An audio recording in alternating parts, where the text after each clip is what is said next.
పితా పుత్ర పవిత్రాత్మ నామమున ఆమేన్. ప్రియమైనటువంటి సహోదరి సహోదరులారా, ఈ మాస వడకంలో చివరి టాక్లోకి మనం ప్రవేశం చేయబోతున్నాం. గాయపడిన క్రీస్తు హృదయం కరుణ సింహాసనం అన్నటువంటి అంశం పైన ధ్యానం చేయబోతున్నాం. పునీతులు ఏ విధంగా ఈ గాయపడినటువంటి హృదయాన్ని స్వీకరించారు, ఈ గాయపడినటువంటి క్రీస్తు హృదయం ఏ విధంగా వారికి ప్రేరణగా, స్ఫూర్తిగా, ధైర్యముగా ముందుకు సాగడానికి సహకరించింది, ప్రోత్సహించింది, వారికి తోడై నిలిచింది అన్నటువంటి విషయాలని మనం ధ్యానం చేయబోతున్నాం. దానికి ముందుగా అందరం కూడా చిన్న ప్రార్థన చేసుకుంటూ ఈ పవిత్రమైనటువంటి భాగంలోనికి ప్రవేశం చేద్దాం. కృపా సత్య సంపూర్ణమైనటువంటి దేవా, ప్రేమకు నిలయం మీరు, కరుణకు నిలయం మీరు, దయాపూరితులైనటువంటి మీరు మేము చేయు ప్రార్థనలన్నిటిని కూడా అంగీకరిస్తున్నారని ఆశపడుతూ ప్రార్థిస్తూ ఉన్నాం. ఈ సమయంలో ప్రభువా, మిమ్మల్ని మీ పవిత్రమైనటువంటి శుభవార్తను ప్రకటించాలనేటువంటి గొప్ప తత్వముతో అనేకమైనటువంటి పునీతులు, పితామహులు ఎంతోమంది ముందుకు వచ్చి ప్రాణత్యాగం చేశారు, వేదసాక్షులుగా, హతసాక్షులుగా మరణించారు. వారికి మీ దివ్యమైనటువంటి హృదయం ఏ విధంగా ప్రేరణగా, స్ఫూర్తిగా నిలిచిందో మేము కూడా అదే స్ఫూర్తితో, అదే ప్రేరణతో ముందుకు సాగేటువంటి గొప్ప శక్తిని ప్రసాదించమని, ఆత్మీయమైనటువంటి వరములతో, ఫలములతో దీవించమని అడుగుతున్నాం. ప్రభువా, ఒక్కొక్క పునీతుని గురించి మేము తెలుసుకుంటూ ఉండగా మీలో ఉన్నటువంటి ఆ దైవ మానవ తిరుహృదయ భక్తిని, మీలో ఉన్నటువంటి ఆ గాయపడినటువంటి హృదయం పట్ల ప్రత్యేక శ్రద్ధను కలిగి ఉండినట్లుగా దీవించమని, మరి ఎవరెవరైతే ఈ పవిత్రమైనటువంటి వడకంలో పాల్గొనబోతున్నారో వారిని దీవించమని మా ప్రభువైన క్రీస్తు ద్వారా ఈ మనవి చేయుచున్నాము తండ్రి, ఆమేన్. ప్రియమైనటువంటి సహోదరి సహోదరులారా, గాయపడినటువంటి క్రీస్తు హృదయం కరుణ సింహాసనం. గాయపడినటువంటి క్రీస్తు హృదయం ప్రేమకు నెలవు, ప్రేమకు చిరునామా. అనేకమైనటువంటి భక్తుల హృదయాలలో ఈ గాయపడినటువంటి తిరుహృదయం ఎలాంటి ప్రేరణను తీసుకుని వచ్చింది? అనేకమైనటువంటి వేద సాక్షులకు ఇది ఏ విధంగా ధైర్యముగా ఉండడానికి, జీవించడానికి దోహదపడిందో మనం తెలుసుకోబోతున్నాం. మొట్టమొదటిగా పునీత బెర్నార్డ్ గారి యొక్క జీవితాన్ని మనం గమనించి ఆ గాయపడినటువంటి హృదయం పట్ల ఆయన చెబుతున్నటువంటి మాటను ధ్యానం చేసినట్లయితే, గాయపడినటువంటి హృదయం పరిపూర్ణమైనటువంటి ప్రేమను వ్యక్తం చేస్తుంది. The complete love of the lord అన్నటువంటి విషయాన్ని చెబుతున్నాడు. అంటే ఫుల్నెస్ అన్నటువంటి దాన్ని ఈ గాయపడినటువంటి హృదయం ద్వారానే మనం తెలుసుకోగలమని పునీతుడైనటువంటి బెర్నార్డ్ గారు సెలవిస్తున్నారు. రెండవదిగా పునీత అగస్టిన్ గారు గాయపడినటువంటి హృదయం గురించి ఆయన ఏమంటున్నాడంటే, కృపలకు నిధి, ద సోర్స్ ఆఫ్ గ్రేస్. కృపలకు గాయపడినటువంటి ఈ హృదయమే, తిరుహృదయమే, యేసు ప్రభుని యొక్క హృదయమే నిధి అని చెబుతున్నాడు. The source of grace and also source of sacraments. కృపలకు నిధి మరియు సంస్కారములకు నెలవు అని పునీతుడైనటువంటి అగస్టిన్ గారు సెలవిస్తున్నారు. ప్రియ సహోదరి సహోదరులారా, క్రీస్తు వాత్సల్య ప్రేమకు నిదర్శనం, సంకేతం. క్రీస్తు ప్రభు యొక్క వాత్సల్య, affectionate love of the Lord అని చెప్తారు. అంటే క్రీస్తు ప్రభు యొక్క వాత్సల్య ప్రేమకు ఇది నిదర్శనముగా ఉన్నది. అది మాత్రమే కాదు, ఎంతగా ప్రేమిస్తున్నాడు అన్నటువంటిది ఎలా తెలుస్తుంది అంటే, ఒకని కోసం ప్రాణార్పణం చేయడం ద్వారా, ప్రేమించేటువంటి ఆ వ్యక్తి కోసం త్యాగాలు చేయడం ద్వారా అతనిలో ఉన్నటువంటి ప్రేమ మనకు వ్యక్తమవుతుంది. దానినే వాత్సల్య ప్రేమ అని పునీతుడైనటువంటి అగస్టిన్ గారు చెబుతున్నారు. When you love somebody you make some sacrifices. అంటే నువ్వు ఖచ్చితంగా ప్రాణార్పణ చేస్తేనే అది పరిపూర్ణమైనటువంటి ప్రేమ అవుతుంది. లేకుంటే దానిలో ప్రేమలో కొద్దిగా కొరత ఉన్నట్లుగా కనపడుతుంది. అంటే మాటల వరకే ఉంటుంది అని ఆయన యొక్క అర్థం. ఆయన చెప్పాలనుకున్నటువంటి భావన ఇది. ఈ అగస్టిన్ గారు ఇంకొక విషయాన్ని చెబుతున్నాడు. కృపలకు నిలయము గాయపడినటువంటి హృదయం అని చెబుతూనే సంస్కారములకు నిధి గాయపడినటువంటి హృదయం, అది మాత్రమే కాదు విజ్ఞానమునకు మూలము కూడా ఈ గాయపడినటువంటి హృదయమే అని అగస్టిన్ గారు చెబుతున్నారు. దానికి ఉదాహరణగా ఆయన ఒక విషయాన్ని తెలియజేస్తున్నాడు. కడరాత్రి భోజన సమయంలో అత్యంత ప్రియమైనటువంటి శిష్యుడు యేసు ప్రభుకి యోహాను గారు. ఆ యోహాను గారు యేసు ప్రభు యొక్క వక్షస్థలమున ఉండి ఆయన చెబుతున్నటువంటి మాటలని వింటున్నట్లుగా మనము చిత్రపటంలో తర్వాత కడరాత్రి భోజన సమయంలో ఉన్నటువంటి దాని ద్వారా మనకు తెలుస్తుంది. ఇక్కడ ప్రభు అయినటువంటి దేవుడు తన నోటి నుండి చెప్పేటువంటి మాటలను యోహాను గారు చెవుల ద్వారా వినాలి కదా అని దానిని ఆలోచన చేస్తూనే అగస్టిన్ గారు ఏం చెప్తున్నారంటే వక్షస్థానమున, ఈ హృదయం ఉన్నటువంటి ఆ స్థానమున ఉండి వింటున్నాడు అని చెప్తున్నాడు. అంటే విజ్ఞానం అన్నటువంటిది, విజ్ఞానమునకు మూలం ఈ గాయపడినటువంటి హృదయం. ఆయన 3 విషయాలని అగస్టిన్ గారు తెలియజేస్తున్నారు. విజ్ఞానమునకు మూలము గాయపడినటువంటి హృదయం, కృపలకు నిలయము గాయపడినటువంటి హృదయం, సంస్కారములకు నెలవు గాయపడినటువంటి హృదయం. అందులకే యోహాను గారు ఈ విజ్ఞానం అతనికి ఎక్కడి నుండి అబ్బినది, అతనికి ప్రేమ అన్నటువంటిది ఎక్కడి నుండి స్వీకరించాడు, ఎక్కడి నుండి ప్రేరణని స్ఫూర్తిని పొంది ఉన్నాడంటే యేసుప్రభు మాటలను వింటూనే ఆయన హృదయం నుండి కూడా విన్నాడు. ఆయన హృదయం ఏ విధంగా ఉందో పరికించి చూస్తూ వింటూనే ఆయన నుండి అన్నీ కూడా నేర్చుకున్నాడు. అక్కడి నుండే ఈయన వ్రాయడం మొదలుపెట్టాడని కూడా పునీతుడైనటువంటి అగస్టిన్ గారు చెబుతున్నారు.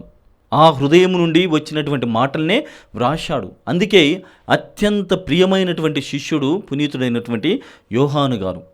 ప్రియమైనటువంటి సహోదరి సహోదరులారా, ఈ నేపథ్యంలో యోహాను గారి గురించి కేవలం కొన్ని మాటలను.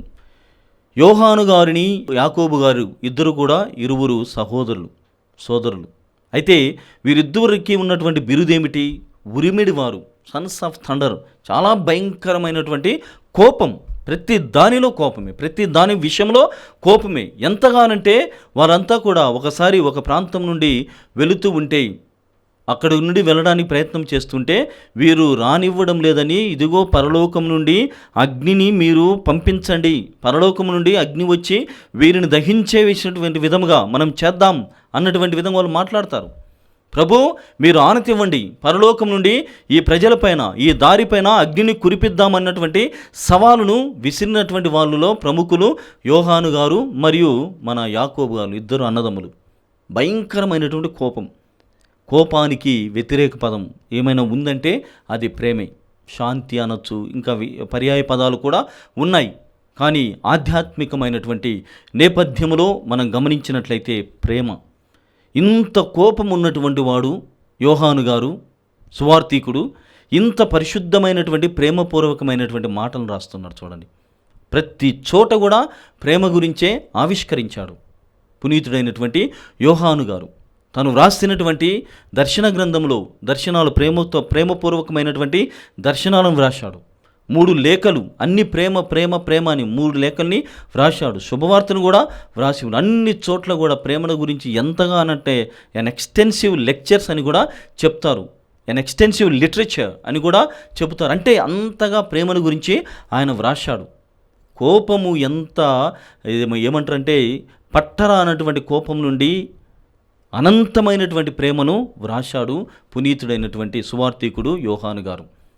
అదే విషయాన్ని ఆయన ఎక్కడి నుండి పొందాడు అంటే గాయపడినటువంటి క్రీస్తు తిరుహృదయం నుండి ఆయన పొందుతూ ఉన్నాడని పునీతుడైనటువంటి అగస్టిన్ గారు యోహాను గారు గురించి తెలియజేస్తూ విజ్ఞానమునకు నిలయం క్రీస్తు ప్రభు యొక్క హృదయం అని చెబుతున్నాడు. ప్రియమైనటువంటి సహోదరులు, ఎంత గొప్ప మాటలు! పునీత బెర్నాడు గారు ఏం చెప్తున్నారు? హృదయము ద్వారా, ఆ గాయపడినటువంటి హృదయము పరిపూర్ణమైనటువంటి ప్రేమను వ్యక్తం చేస్తుంది అని. అగస్టిన్ గారు అన్నిటికీ, సాక్రమెంట్స్కి, గ్రేసెస్కి, మరి ప్రతి దానికి కూడా మూలము ఈ గాయపడినటువంటి హృదయం అని అగస్టిన్ గారు చెబుతున్నారు. ఇంకా చాలా గొప్ప అయినటువంటి వాక్యము పట్ల, దేవుని యొక్క పరిశుద్ధ వాక్యం పట్ల అత్యంతమైనటువంటి ప్రేమ కలిగినటువంటి వారు పునీత జెరోమ్ గారు. ఈయనేం చెప్తున్నారంటే, ఒక మనిషి జీవితంలో జరిగేటువంటి, ఆస్వాదించేటువంటి కొన్ని విషయాలను క్రోడీకరించి మనకు తెలియజేయడానికి ప్రయత్నం చేస్తున్నాడు. ఆయన ఏం చెప్తున్నాడంటే, ఒక మనిషి అందాలను ఎలా ఆస్వాదిస్తాడు. లోకంలో చాలా అందం, the world is full of beauties, లేదంటే బ్యూటిఫుల్ వరల్డ్ అని మనం చెప్తాం. అన్ని చోట్ల ఎక్కడికి వెళ్ళినా ఈ ప్రకృతిని చూస్తే మన శరీరము పులకించిపోతుంది. ఇవేమి చూసినా కానీ ఆకలింపు చేసుకునేటువంటి క్రమంలో పరవశం చెందుతాం. అంతగా ఈ ప్రపంచం అందమైనటువంటి ప్రపంచం.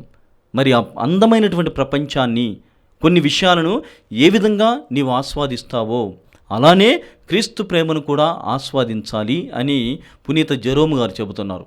ఆయన చెబుతున్నటువంటి మాటల్లో ఉదాహరణ కూడా ఏం చెప్తున్నాడంటే, ఇదిగో ఒక జలపాతము దగ్గరికి నీవు వెళ్తున్నావు. జలపాతము దగ్గరికి వెళ్ళినప్పుడు ఏం చేస్తాం? దాన్ని బాగా అలానే చూస్తూ ఉంటాం. అది పడేటువంటి జాలువారేటువంటి నీళ్ళు, ఆ నడక ఇవన్నీ చూసినప్పుడు చాలా అందముగా ఉంటాయి, చాలా చక్కగా ఉంటాయి. ఇంకా ఇప్పుడు నేటి ప్రపంచంలో అయితే అన్ని సెల్ఫీలు ఇవన్నీ కూడా సాధ్యమవుతాయి. కానీ ఒక ప్రకృతి ప్రేమికుడిగా ఏం చేస్తామంటే, అక్కడికి వెళ్ళి మనము అలా జలపాతము పారేటువంటి విధానము చూసి ఆస్వాదించేటువంటి క్రమంలో అలానే చూస్తూ ఉండం. The mere delight from the beauty of the world అని చెప్తారు. అట్లా చూసి అలా ఉండిపోవడం కాదు, చూస్తూనే ఉండిపోవడం కాదు. ఆయన ఏం చెప్తున్నాడంటే, ఆస్వాదించడం ఎలానో నేర్పుతున్నాడు. ఆ జలపాతం నుండి జారువారేటువంటి ఆ నీళ్ళ నుండి నీవు దగ్గర సమీపించినప్పుడు కొన్ని నీళ్లు దోసిటి తీసుకొని తాగుతావు కదా. ఆస్వాదించడం అంటే అది, అందాన్ని స్వీకరించడం అంటే అది. అలా ఉండాలని ఆయన పునీత జెరోమ్ గారు చెబుతున్నారు. ఆ జలపాతాలని నీవు ఆస్వాదిస్తుంటే చూస్తూనే ఉండిపోవు. You want to experience the sweetness of that water. దాంట్లో ఉన్నటువంటి ఆ నీటిలో ఉన్నటువంటి ఆ నీటి చలమ వాట్ ఎవర్, దానిలో ఉన్నటువంటి దాన్ని నీవు ఆస్వాదించాలని, రుచి చూడాలని ప్రయత్నం చేస్తావు కదా. అదేవిధంగా క్రీస్తు ప్రభువు కూడా తన ప్రేమను ఇంత గొప్పగా వ్యక్తం చేశాడని పునీతుడైనటువంటి జెరోమ్ గారు చెబుతున్నారు. వ్యక్తం చేయడమే కాదు, అలానే మనము కూడా ఆ గాయపడినటువంటి క్రీస్తు హృదయం నుండి వచ్చేటువంటి రక్తములో నుండి వచ్చేటువంటి ప్రతిఫలాలని మనం ఆస్వాదించాలి, చూడడానికి కాదు. Just not to be mere spectators. అంతకు మించి మనం ఆస్వాదించాలి. We have to experience the divine love of the Lord అంటారు జెరోమ్ గారు. ఎంత గొప్ప ప్రేమను, ఎంత గొప్పగా ఈ ప్రేమను విశిష్టంగా తెలియజేయడానికి ప్రయత్నం చేస్తున్నారో చూడండి పునీతులైనటువంటి వీరంతా కూడా. అందుకే వారు పునీతులు, మహానుభావులు, గొప్పవారు కాగలిగారు. ప్రియమైనటువంటి సహోదరి సహోదరులారా, మనము వాక్యాన్ని ధ్యానం చేసేటువంటి విధంగా యేసు ప్రభు యొక్క హృదయం, ఆ గాయపడినటువంటి హృదయం అన్ని విషయాలలో చాలా విశిష్టమైన, ప్రతి దానికి కూడా అదే మూలముగా ఉన్నది. మనం స్వీకరించేటువంటి సంస్కారములకు, మనం స్వీకరించేటువంటి కృపకు అన్నిటికీ కూడా అదే, మన విజ్ఞానముకు సైతం కూడా అదే మూలముగా ఉన్నదని వీరంతా కూడా తెలియజేస్తున్నారు.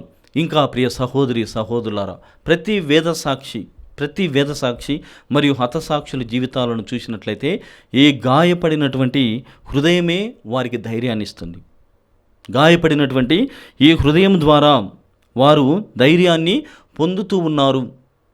ఎందుకంటే నేను మాత్రమే కాదు, మనం మత్తయి శుభవార్త 5వ అధ్యాయము 12వ వచనంలో గమనిస్తాం. ఇదిగో మీరు మాత్రమే కాదు బాధపడింది, హింసకు గురి అయింది మీరు మాత్రమే కాదు, మీ పితరులు సహా ఇలానే హింసకు గురి అయి ఉన్నారు.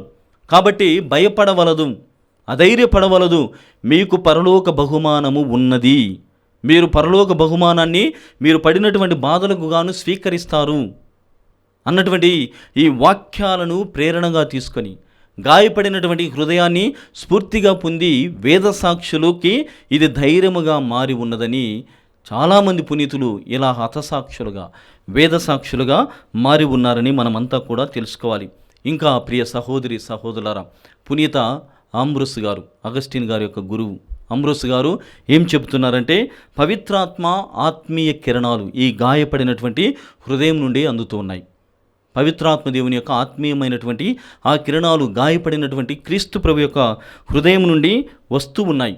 అందుకే ఆయన ఈ భావనతో, అంటే ఆయన క్రీస్తు ప్రభు యొక్క గాయపడినటువంటి హృదయం నుండి వస్తున్నటువంటి ఆ పవిత్ర కిరణాలను చూసి ఆయన స్పందన ఎలా ఉందంటే, పునీత ఆంబ్రోస్ గారిది ఓ నా క్రీస్తుని రక్తమా ప్రార్థన చేస్తున్నాడు. లేకుంటే ఆయన ధ్యానపూర్వకంగా ఈ మాటలను పలుకుతున్నాడు. ఓ నా క్రీస్తు రక్తమా, రాతి నుండి వచ్చే వరద నీరు వలె నీవున్నావు. ద ఫ్లడ్ వాటర్స్ అంటే అంత గొప్పగా, నాకు కావలసింది ఇంత, కానీ వరద వలె నీ ప్రవాహం, నీ రక్తము నన్ను స్పృశిస్తూ ఉంది, నా పైన పడుతూ ఉంది, నన్ను తాకుతూ ఉన్నది.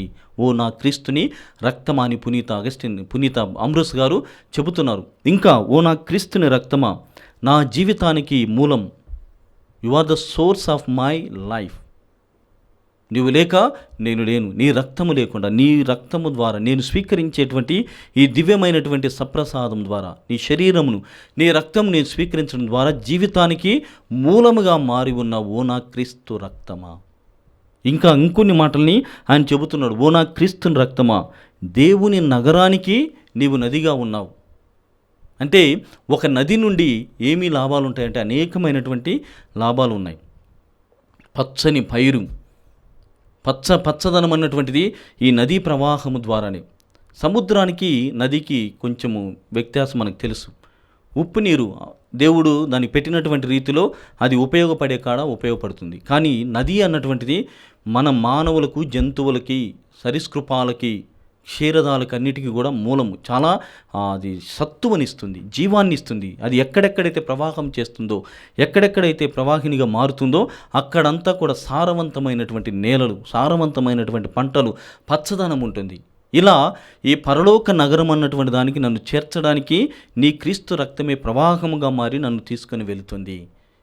నీ రక్తము ఎక్కడ ప్రవహిస్తుందో నది వలె అటువైపు నేను ఉంటే చాలు, నీలో ఉన్నటువంటి జీవాన్ని నేను పొందుతాను. నాలో ఎప్పుడూ కూడా పచ్చదనం అన్నటువంటిది ఉంటుందని పునీత అగస్టిన్ గారు చెబుతూ, చివరిగా ఆయన, ఓ నా క్రీస్తుని రక్తమా, శాంతికరమైనటువంటి జలము నీవు. నా జీవితంలో ఇలాంటివి ఎటువంటి పరిస్థితి ఉన్నా, ఎలాంటి పరిస్థితినైనా నేను ఎదుర్కోవాల్సి వచ్చినప్పుడు నాలో శాంతి, నెమ్మదితనం, శాంతికరమైనటువంటి ఆ జీవ జలమును నీవు అందిస్తున్నావు. నేను శాంతిగా, నెమ్మదిగా ఉండడానికి నీవు సహకరిస్తున్నావు. You are the source of my peace and tranquillity అని చెప్తాడు. ఒక్కొక్క పదాన్ని ఎంత గొప్పగా ఆ క్రీస్తుని రక్తము, గాయపడినటువంటి హృదయం నుండి జారువాడేటువంటి ఆ క్రీస్తుని రక్తము ఎంతగా ఉపయోగపడుతుందో ప్రార్థనాపూర్వకంగా, ధ్యానపూర్వకంగా పునీత అగస్టిన్ గారు తెలియజేస్తున్నారు.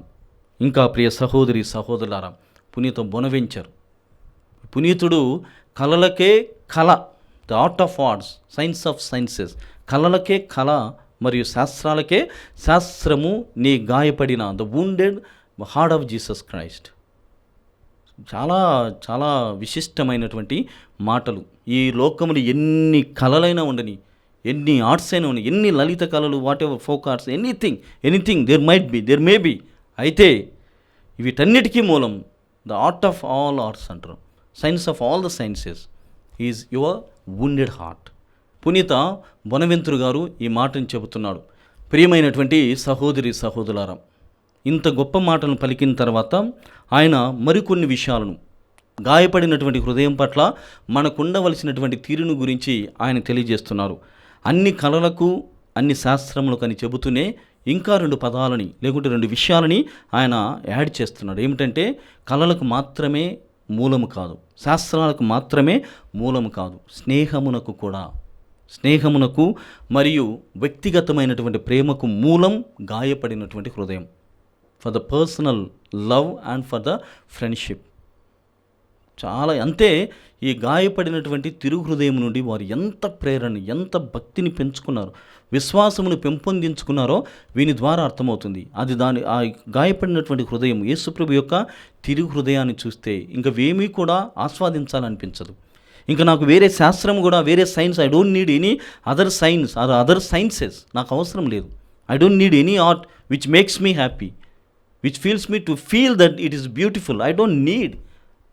At the same time, it provides me the friendship and I have personal encounter in this wounded heart of Jesus Christ అంటాడు పునీత బొనవెంతురు గారు. అంటే ఇంక నేను నీ సన్నిధిలో ఉన్నప్పుడు ఇలానే నాకు ఉంటుంది. శాస్త్రాలు అవసరం లేదు, కళలు నాకు అవసరం లేదు, మరియు ఈ స్నేహం అన్నటువంటిది అంత గొప్పగా నన్ను దీవిస్తూ ఉంది, అంత గొప్పగా నీ ప్రేమలో పెరగడానికి అవసరమవుతూ ఉన్నది అని ప్రియమైనటువంటి సహోదరి సహోదరులారా పునీత బొనవెంతురు గారు సెలవిస్తున్నారు. ఆ విషయాన్ని తెలియజేస్తూనే ఆయన ఇంకొక మాటను కూడా చెప్తున్నాడు. ఏమిటంటే, ఇట్స్ నాట్ ఏ మ్యాజిక్. అంటే అదేదో మంత్ర విద్య కాదు. అది ఎలా అనుభవిస్తామంటే మంత్ర విద్యలాగా ఉన్నట్టుండి అన్నట్టు జరిగేటువంటి విషయం కాదు. క్రీస్తు ప్రేమ అన్నటువంటిది అనుభవపూర్వకంగా రావాలి. ఆ హృదయ ప్రేమను, ఆ గాయపడినటువంటి ఆ ప్రేమను అలానే అర్థం చేసుకోవాలి. అది గాయపడి ఉన్నది. ఆ గాయపడినటువంటి హృదయం ఎవరి కోసం గాయపడి ఉన్నది, ఎందుకోసం గాయపడి ఉన్నది, ఎవరికి రక్షణ ప్రసాదించడం కోసం యేసు ప్రభు బల్యముతో పడిపించుకోబడడానికి సిద్ధపడి ఉన్నాడు. ఆ గాయపడినటువంటి హృదయం నుండి రక్తము, నీరు ఎవరి కోసం, ఎందుకోసము స్రవించింది అన్నటువంటిది మనం ధ్యానపూర్వకంగా, అనుభవపూర్వకంగా మార్చుకోవాలి తప్ప అది మంత్ర విద్య కాదు అని బొనవెంతురు గారు చెబుతున్నారు. ఇంకా ప్రియ సహోదరి సహోదరులారా, నాటి జీవితంలో అప్పుడు ప్లేటోనిజం, నియో ప్లేటోనిజం అన్నటువంటి కాన్సెప్ట్, సిద్ధాంతాలు వచ్చాయి. ఆ నియో ప్లేటోనిజం ఏం చెప్తుందంటే ఎమనేషన్ అని చెప్తుంది. అంటే ఆ ఉత్ప్రేరకములాగా లేకుంటే లావాలాగా అది అలా వస్తుంది, అలా జరిగిపోదు. ఇక్కడ కూడా యేసుప్రభు పవిత్రమైనటువంటి ప్రేమ, ఆయన అనుభవము అలా జరిగిపోదు. నేను యాక్సిడెంటల్ మేనర్ అన్నటువంటిది కాదు. It's not a magic, it's not an accidental manner what you experience. కానీ అనుభవపూర్వకంగా మార్చుకోవాలి. అంటే ఏం చెప్తున్నారంటే డైరెక్ట్ రిలేషన్షిప్ అంటారు బొనవెంతురు గారు. అంటే ప్రత్యక్షమైనటువంటి అనుభవం ద్వారా దీనిని పొందాలి అని ఆయన చెబుతున్నాడు. అలా పొందినప్పుడు ప్రభువైనటువంటి దేవుడు ఏం చెబుతున్నాడంటే ఇలాంటి స్వీయమైనటువంటి అనుభవం, ఇలాంటి ఎన్కౌంటర్, ఇలాంటి relationship with the wounded heart of Christ నీకు ఉన్నప్పుడు నిన్ను స్నేహితుడు, ఆ స్నేహబంధము, ఆ ప్రేమ బంధము ఏర్పడుతుందని పునీత బొనవెంతురు గారు తెలియజేస్తున్నారు. అలా మనం అనుభవంగా మనం మార్చుకున్నప్పుడు ఆయన శిఖరాగ్రమమున పావురము గూడు కట్టినటువంటి విధంగా నీ జీవితం ఉండబోతుంది. పావురము ఎక్కడ గూడు కడుతుంది? చాలా రాత్రులలో ముఖ్యంగా మనం ఇప్పటి కాలంలో ఎక్కడ పడితే అక్కడ కనపడుతున్నాయి, కానీ టర్టిల్స్ అని చెప్తారు. It's a symbol of love. ఆ టర్టిల్స్ అన్నటువంటి పావురాలు చాలా శిఖరాగ్రమునకు వెళ్ళి చాలా ఎవ్వరూ రానటువంటి చోట అది గూడు కడుతుంది. అక్కడ సంగమం ఏర్పడుతుంది. అక్కడ ఒక పావురం మరొక పావురం కలిగడానికి ప్రయత్నం చేస్తుంది. That is the turtle. అలా జరుగుతుంది.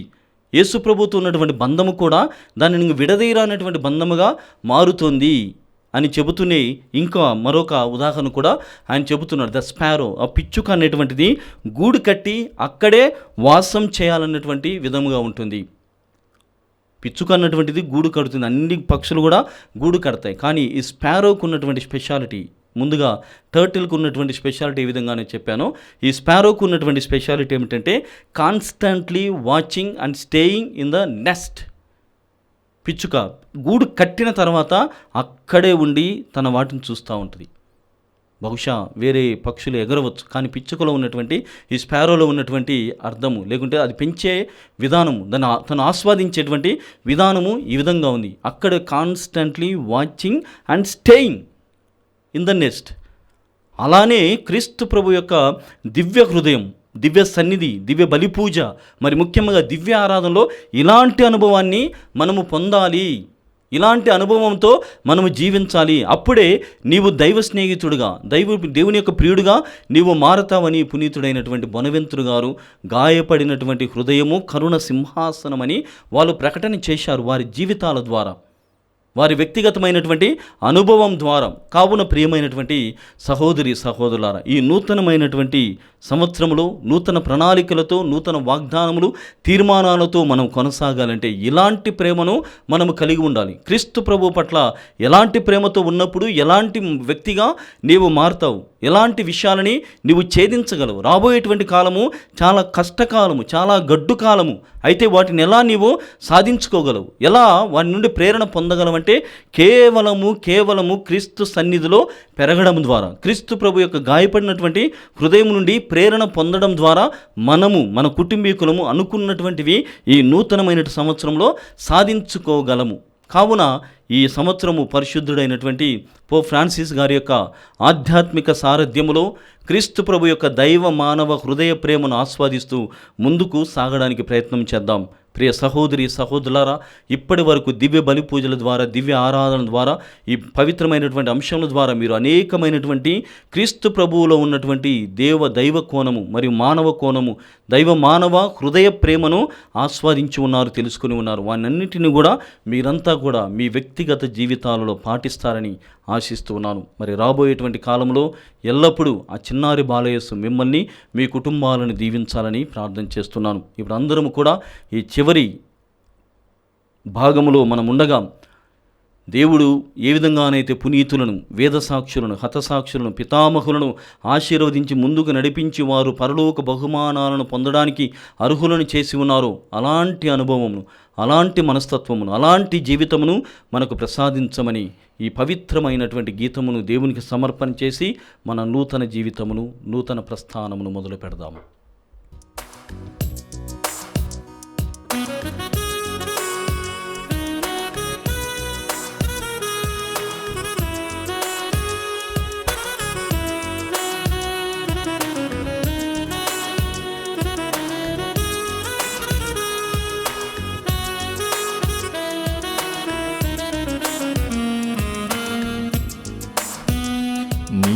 సన్నిధిలో ఒక గంట కూర్చుండగా ఆత్మశక్తితో నింపేదెవు.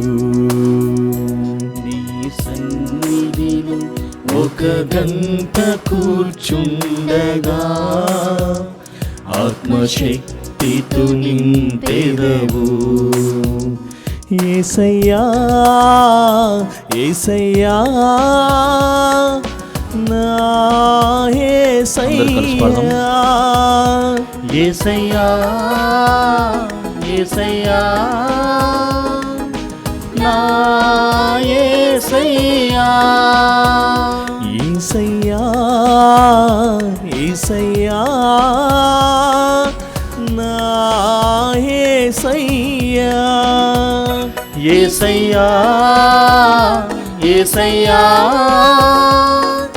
నా యేసయ్యా. ఆరాధన ఆరాధన నీకే నా యేసయ్యా. ఆరాధన ఆరాధన నీకే నా యేసయ్యా. నీ సన్నిధిలో ఒక గంట కూర్చుండగా ఆత్మశక్తితో నింపేదెవు.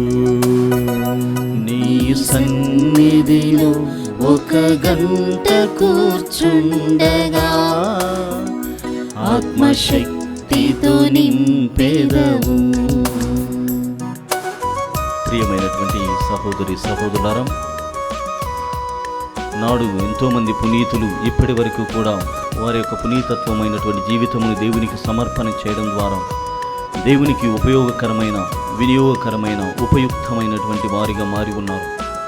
మనము సైతము ఈ లోకములో ఉన్నటువంటి విషయాలను తుచ్చముగా భావించినప్పుడు, ఈ జీవితము శాశ్వతము కాదు అని తెలుసుకున్నప్పుడు, యేసు తిరుహృదయ ప్రేమ మాత్రమే శాశ్వతమని గ్రహించినప్పుడు ఇలాంటి భావనలు మనలో కనపడుతున్నాయి. కావున ఈ సమయంలో అలాంటి తత్వం ప్రసాదించమని ఆ పితామహులు, పునీతులు, కెరూబులు, దేవదూతల గణము ఏ విధంగానైతే దేవుని స్తుతించిందో అంతటి మహద్భాగ్యముతో నన్నును నా కుటుంబమును అర్హులను చేయమని అడుగుదాము.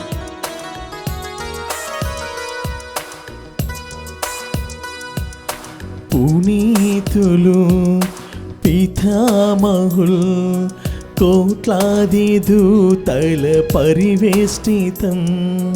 పునీతులు, పితామహులు, కోట్లాది దూతల పరివేష్టితం. ఆమేన్ హల్లెలూయా, ఆమేన్ హల్లెలూయా, ఆమేన్ హల్లెలూయా, ఆమేన్ హల్లెలూయా, ఆమేన్ హల్లెలూయా, ఆమేన్ హల్లెలూయా, ఆమేన్ హల్లెలూయా, ఆమేన్ హల్లెలూయా, ఆమేన్ హల్లెలూయా, ఆమేన్ హల్లెలూయా ఆమేన్ హల్లెలూయా ఆమేన్ హల్లెలూయా.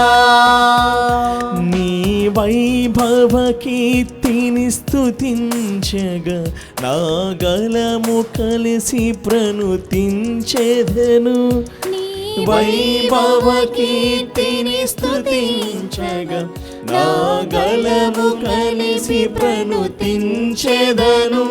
ఆరాధన ఆరాధన నీకే నా యేసయ్యా. ఆరాధన ఆరాధన నీకే నా యేసయ్యా. ఆరాధన ఆరాధన నీకే నా యేసయ్యా. ఆరాధన ఆరాధన నీకే నా యేసయ్యా. నీ సన్నిధిలో ఒక గంట కూర్చుండగా ఆత్మశక్తితో నింపేదెవు. నీ సన్నిధిలో ఒక గంట కూర్చుండగా ఆత్మశక్తితో నింపేదెవు. ఆమేన్ ఆమేన్ హల్లెలూయా. హల్లెలూయా ఆమేన్ హల్లెలూయా ఆమేన్ హల్లెలూయా ఆమేన్ హల్లెలూయా ఆమేన్ హల్లెలూయా ఆమేన్ హల్లెలూయా. పాడదాం. ఆమేన్ హల్లెలూయా ఆమేన్ హల్లెలూయా ఆమేన్ హల్లెలూయా ఆమేన్ హల్లెలూయా ఆమేన్ హల్లెలూయా ఆమేన్ హల్లెలూయా. మళ్ళీ పాడదాం. ఆమేన్ హల్లెలూయా ఆమేన్ హల్లెలూయా సర్వశక్తిగల సర్వేశ్వరం, హల్లెలూయా. దైవమైన తండ్రి, ఈ సమయములో ప్రభువా ఆమేన్ ఈ పవిత్రమైనటువంటి జ్ఞాన వడకం ద్వారా అనేక మంది ఆత్మలు మీ దివ్యమైనటువంటి ప్రస్థానములో ప్రవేశించి మీ నివాసములో పెరిగి మిమ్మల్ని నిలయముగా మార్చుకొని, ఓ ప్రభువా మీ తిరుహృదయ ప్రేమను, గాయపడినటువంటి హృదయ ప్రేమను వారంతా కూడా అనుభవించులాగా దీవించండి ప్రభువా. ఎవరెవరైతే దివ్యమైనటువంటి ధ్యానాంశముల ద్వారా లబ్ధిని పొంది ఉన్నారు, పవిత్రమైనటువంటి వడకములో పాల్గొని ఉన్నారు, ఎలాంటి ఉద్దేశములతో ఎలాంటి కోరికలతో ప్రభువా మీ దరి చేరుతూ ఉన్నారు, వారందరినీ కూడా దీవించండి ప్రభువా. మరి ముఖ్యముగా ప్రభు, అనేకమైనటువంటి వారు మీ స్పర్శ చేత లబ్ధిని పొంది ఉన్నారు, మీ ద్వారా స్వస్థతను అనుభవించి ఉన్నారు, అద్భుతాలను చవిచూచి ఉన్నారు ప్రభువా. ఈనాడు ప్రభు మీరు ప్రకటించినటువంటి ఆ ప్రేమను అనుభవించేటువంటి విధముగా వారినందరినీ తాకండి. ఎవరెవరైతే అనారోగ్యముతో బాధపడుచున్నారో, అస్వస్థతతో బాధపడుతున్నారు, అవస్థలలో ఉన్నారు, దురదృష్ట పరిస్థితులు వారిని వెంటాడుతూ ఉన్నాయో, ఎక్కడైతే అవమానము, ఎక్కడైతే అనుమానము ఉందో ప్రభువా, సైతాను శక్తులు ఎక్కడైతే విజృంభించి మీ బిడ్డలని చుట్టుముట్టి ఉన్నవో వారందరినీ కూడా దీవించండి. మీ ఆత్మీయమైనటువంటి ఫలములతో, మీ ఆత్మీయమైనటువంటి స్వస్థతాపూరితమైనటువంటి హస్తముతో వారిని దీవించండి ప్రభువా. వారిని తాకండి ప్రభువా. ప్రభువా, నేడు మేము కొత్త హృదయముతో నూతనమైనటువంటి సంవత్సరములు, నూతన మాసము ద్వారా నూతన హృదయము కలిగినటువంటి విధముగా మీ సహాయం కోసం అర్థిస్తూ ఉండగా, విశ్వశ్రీ సభను పాలిస్తున్నటువంటి పోప్ ఫ్రాన్సిస్ గారిని ఆశీర్వదించండి. వారి ఆధ్యాత్మికమైనటువంటి సారథ్యములో మీరు మమ్మల్ని ప్రేమించారనేటువంటి శుభ సందేశమును ఈ మొదటి మాసములు మేము ధ్యానం చేసి ఉండగా, మొదటి శుక్రవారము, మొదటి శనివారము, మొదటి ఆదివార ప్రార్థన ద్వారా మేము మీకు సమర్పణ చేసుకొని ఉండగా ప్రభువా, గొప్ప భావములను, ఆధ్యాత్మికమైనటువంటి ఆ వాతావరణంలో పెరిగేటువంటి మనస్తత్వం మా ప్రసాదించి మీ ప్రేమికమైనటువంటి బిడ్డగా ఆశీర్వదించమని మిమ్మల్ని బ్రతిమాలుకొనుచున్నాము. ఆమేన్ హల్లెలూయా ఆమేన్ హల్లెలూయా ఆమేన్ హల్లెలూయా ఆమేన్ హల్లెలూయా ఆమేన్ హల్లెలూయా ఆమేన్ హల్లెలూయా ఆమేన్ హల్లెలూయా ఆమేన్ హల్లెలూయా. సర్వశక్తిగల సర్వేశ్వరుడు మనందరినీ దీవించి కాచి కాపాడునుగాక. ఆమేన్ ఆమేన్ ఆమేన్ ఆమేన్. ఆమేన్. ప్రియమైనటువంటి సహోదరి సహోదరులారా, మరొకసారి మరి పవిత్రమైనటువంటి ధ్యాన వర్గంలో ప్రత్యేక గీతాలను ఎంపిక చేసుకొని వాక్య పరిచర్యలో సహకరించినటువంటి మన లిటర్జీ ప్రొడ్యూసర్ అయినటువంటి ఫాదర్ బొమ్మ మత్తయ్య గారికి, సిస్టర్ కార్మెల్ గారికి హృదయపూర్వక ధన్యవాదం తెలియజేస్తున్నాను. అదేవిధంగా ఈ మాసములో మరి ముఖ్యంగా డిసెంబర్ మాసం నుండి కూడా చాలా కష్టమైనటువంటి దినములు, అంటే ప్రొడక్షన్ విషయంలో చాలా సుదూరమైనటువంటి ప్రాంతాలకి వారు ప్రయాణం చేయాలి, మా కెమెరామెన్ ప్రొడక్షన్ డిపార్ట్మెంట్. అయినప్పటికీ కూడా వారు ఆగి ఈ కార్యములు చేయడానికి సిద్ధపడి ఉన్నారు. ఎందుకంటే లేట్ నైట్లు కూడా చేయాల్సినటువంటి అవసరములు కూడా వారు తోడుగా ఉన్నారు. కాబట్టి ఈ పవిత్ర వడకానికి నాకు సహకరించినటువంటి కెమెరా డిపార్ట్మెంట్ మరియు ముఖ్యంగా చీఫ్ హెడ్ అయినటువంటి శ్రీకాంత్ గారికి, వారి కుటుంబమునకు హృదయపూర్వక ధన్యవాదాలను తెలియజేస్తున్నాను. ప్రియమైనటువంటి సహోదరి సహోదరులారా, మీరు సైతం కూడా ఈ పవిత్రమైనటువంటి ధ్యాన వడకములో పాల్గొని ఉన్నారు, సమయాన్ని కేటాయించారు, దివ్య బలి పూజలను సమర్పించారు, దివ్య ఆరాధనలు కూడా సమర్పణ చేసి ఉన్నారు. అయితే రాబోయేటువంటి కాలంలో కూడా ఈ దివ్యవాణి నేను చెప్పినటువంటి విధముగా 2 కాసులు వేసినప్పుడు అది ఎంతగా ఆశీర్వదించబడుతుంది, దేవుని ప్రశంసని ఎంతగా పొందుతుంది అన్నటువంటి చిన్న ప్రయత్నము, చిన్న ఆలోచనని మీరు ఎప్పుడు కూడా కోల్పోకుండా దివ్యవాణి పట్ల మీ ప్రేమను ఎల్లప్పుడూ కూడా ప్రదర్శించమని మనపూర్వకంగా కోరుతూ మీ అందరికీ హృదయపూర్వక ధన్యవాదాలను తెలియజేస్తాను.